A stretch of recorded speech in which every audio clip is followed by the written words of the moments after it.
Welcome back to the podcast, everyone. I'm David, and with me as always is the brilliant Sarah. Today, we're tackling a topic that every English language learner, from beginner to advanced, grapples with: how to actually think in English while you're speaking instead of constantly translating in your head. Sarah, why is this such a game changer? It's absolutely fundamental, David.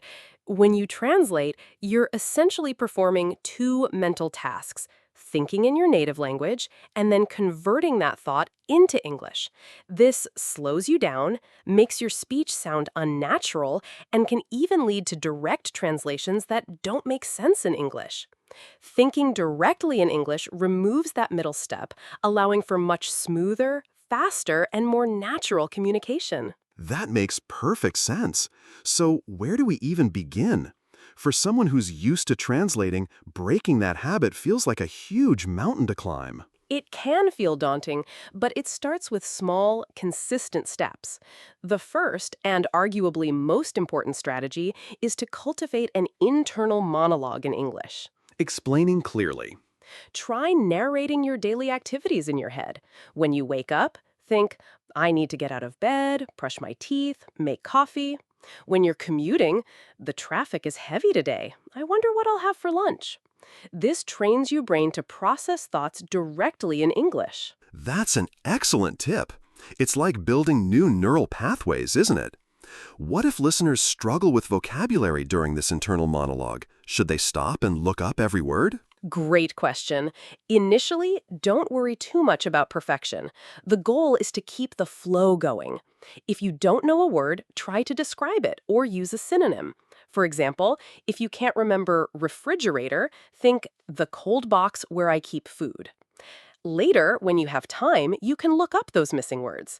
But in the moment, prioritize maintaining the English thought process. So, prioritize the flow over perfect vocabulary.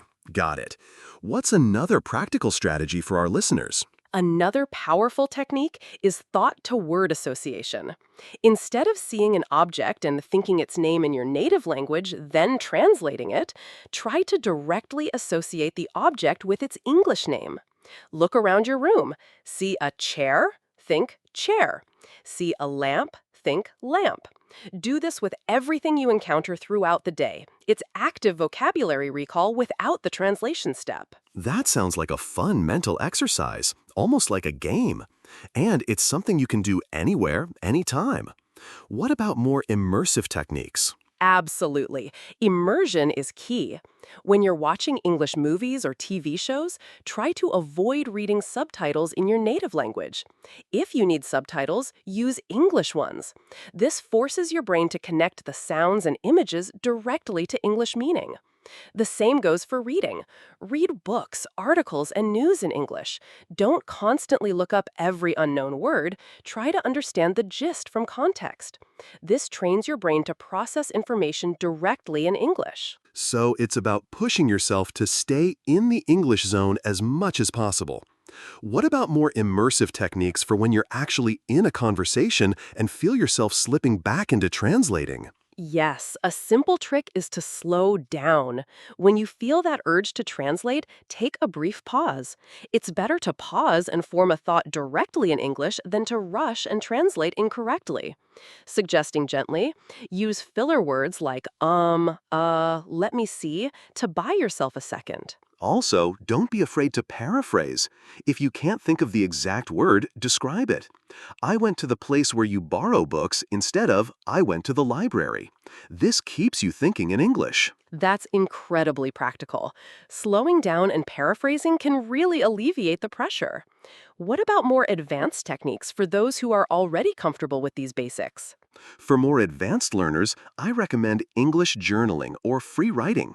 Dedicate 5 to 10 minutes each day to write whatever comes to mind without worrying about grammar or perfection.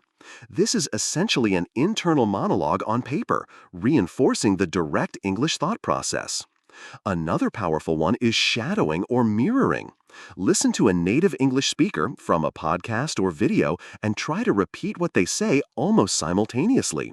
Focus on their intonation, rhythm, and word choice. This actively trains your mouth and brain to produce English sounds and structures directly. That's a fantastic technique. I've heard great things about its effectiveness for fluency. So, to recap, we're talking about cultivating an internal monologue, direct word-to-object association, immersing yourself in English content, and using strategies like slowing down and paraphrasing in conversation. And for advanced learners, journaling and shadowing are excellent ways to solidify this skill. Exactly. It's a journey, not a destination. Consistency is far more important than intensity. Even just 10-15 minutes a day of conscious effort to think in English can make a significant difference over time. And remember, making mistakes is part of the process. Don't let the fear of imperfection stop you from trying to think and speak directly in English. That's a perfect note to end on, Sarah. Thank you for breaking down such a complex topic into actionable steps. I'm sure our listeners will find this incredibly helpful. So, start today. Try to narrate your thoughts in English, label objects around you, and immerse yourself. You'll be thinking in English faster than you realize. That's all the time we have for today's episode. Thank you for tuning in. I'm David, and that was Sarah. Friendly, waving goodbye. Thanks for listening, everyone. See you next time.